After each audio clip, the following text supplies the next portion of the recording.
তো সকালবেলা ছাদে গেছি, তখন দেখছি গাছগুলো কেমন একদম নেতিয়ে গেছে, তাই কলতলায় একটা গামলা পেতে দিয়ে এসেছি।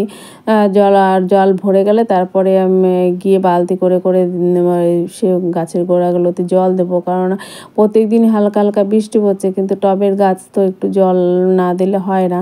তো 1 মগ করে জল সব টবের গোড়ায় দিয়ে দিলাম, আর তারপরে জামা কাপড়গুলো ধোয়া হয়েছিল সেগুলো গিয়ে মেলে দিলাম। আর দেখো গাছের পাতাগুলো কেমন নেতিয়ে গেছে, গোড়াগুলো শুকিয়ে গেছে বলে। তো প্রত্যেকটা গাছে জল দিয়ে তারপরে নিচে নেমে আসলাম। আর আজকে রান্না করব হচ্ছে চিচিঙ্গা দিয়ে আর ইলিশ মাছের মাথা দিয়ে। আর এদিকে বাজার নিয়ে এসেছে কুমড়ো শাক, ভেন্ডি, পটল, তারপরে পেঁয়াজ, আলু, আর নিয়ে এসেছে চিকেন। তো আজকে চিকেনটা মশলা বেটেই রান্না করব, গুঁড়ো মশলা দিয়ে আজকে আর করব না। তাই পেঁয়াজগুলো কেটেছি, আর পেঁয়াজের গায়ে কেমন কালো কালো হয়ে গেছে সেগুলো ধুয়ে নিচ্ছি। তারপরে চিকেনটা পিস করে নিলাম।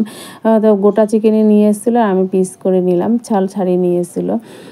আর সলিডগুলো ছোটো ছোটো টুকরো করে ফ্রিজে রেখে দিলাম, ওইটা আবার অন্য কোনো দিন কিছু একটা করে দেবো। তা মশলাগুলো ভালো করে আমি কষিয়ে নিয়েছি, তারপরে চিকেনটা ভালো করে ধুয়ে তার মধ্যে দিয়ে ভালো করে সুন্দর করে কষাবো। আর আজকে করলাম ননস্টিকের কড়াইতে, কারণ ননস্টিকের কড়াইতে মাংসটা রান্না করলে মানে নাড়তেও সুবিধা হয়, এবং ঢাকনাটা ঢেকে দিলে যে বেশ ভালো ফোটে এবং মাংসটা নরম হয়। আমার ওই ননস্টিকের কড়াইতে মাংস রান্না করতে খুব ভালো লাগে। এমনি দিন আমি এমনি কড়াইতে রান্না করি, কিন্তু মাংস আনলে পরে আমি বেশিরভাগ ননস্টিকের কড়াইতেই করে নিই। আর তারপরে রান্না হয়ে যাওয়ার পরে গ্যাসের স্ল্যাবটা বেশ সার্ফ দিয়ে ভালো করে ধুয়ে নিলাম। আর এরপরে বাজারটা তুলছি, তো কুমড়ো শাকটা ছোটো ছোটো করে কেটে রাখছি, তাহলে ফ্রিজে রাখতে সুবিধা হয়। আর কিছু ভেন্ডি, পটল এনেছিল, সেগুলো ওকে ঢোকাবো, আর পেঁয়াজটা আলুর ঝুড়িতে রেখে দেবো। তো যাই হোক, সবশেষে বোতলগুলো গড়াগড়ি করছিল, সেগুলো ভালো করে ধুয়ে জলটা ভরে নিলাম।